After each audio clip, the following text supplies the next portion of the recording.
Bienvenue pour l'ouverture d'une nouvelle case de votre calendrier de l'Avent Google Workspace.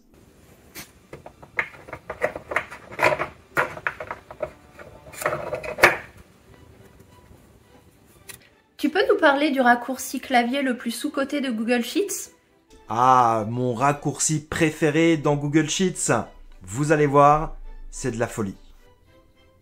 Tout le monde connaît l'usage de ces deux flèches annuler et rétablir. Sauf que vous utilisez très souvent le bouton annuler et le raccourci clavier c'est CTRL-Z. Par exemple, je viens ici supprimer des valeurs. J'estime que je me suis trompé, je peux alors cliquer sur ce bouton annuler. Je vais reproduire l'action, je supprime, je fais CTRL-Z sur mon clavier et je viens annuler ma dernière action. Le bouton que l'on connaît moins, c'est le bouton qui est juste à côté qui permet de rétablir. Le nom n'est pas très bien défini et vous voyez le raccourci clavier CTRL-Y. Eh bien en fait, CTRL-Y vous permet de reproduire la dernière action que vous venez de réaliser.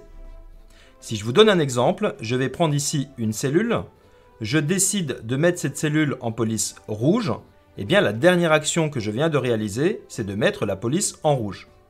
Si je clique sur le bouton rétablir, eh bien je reproduis cette dernière action. Aussi, je peux alors positionner mes mains sur CTRL-Y et faire autant de CTRL-Y que je le souhaite pour reproduire ma dernière action.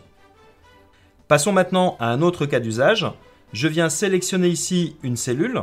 Je décide de la mettre en police bleue. Je décide également de changer la police de fond, jaune. Et je décide de la mettre en gras et en italique. Si je viens faire un CTRL-Y sur une autre cellule, qu'est-ce qui va se passer? Eh bien, ça vient simplement reproduire la dernière action qui était de mettre en italique. Par contre, si je sélectionne cette valeur et que j'utilise ici le rouleau qui permet de conserver, de copier l'intégralité du format d'une cellule et que j'applique ce format sur une autre cellule, eh bien, la dernière action que j'ai réalisée, c'est d'appliquer le format complet de la cellule. Aussi, je peux replacer mes doigts sur CTRL-Y et appuyer sur CTRL-Y autant de fois que nécessaire. Un dernier cas d'usage, vous décidez d'ajouter une colonne dans votre tableau. Clic droit, je viens insérer une colonne à droite. Notez que si vous avez besoin d'insérer deux colonnes, il suffit d'en sélectionner deux. Et vous aurez alors les options insérer deux colonnes à gauche ou insérer deux colonnes à droite. La dernière action que j'ai réalisée est d'insérer deux colonnes. Eh bien, si je fais un CTRL-Y, je vais continuer d'insérer toujours deux colonnes. Si je fais CTRL-Z, je vais annuler ma dernière action. De la même manière, lorsque vous décidez d'insérer une ligne au-dessus ou en dessous, et j'ai besoin d'ajouter plusieurs lignes, eh bien, je peux appuyer autant de fois sur CTRL-Y que le nombre de lignes que je souhaite insérer.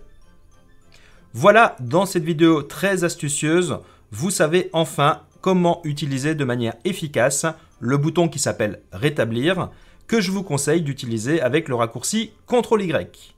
Merci d'avoir regardé cette vidéo jusqu'au bout. Je vous dis à demain pour une nouvelle case de votre calendrier de l'Avent. Ciao, bye bye!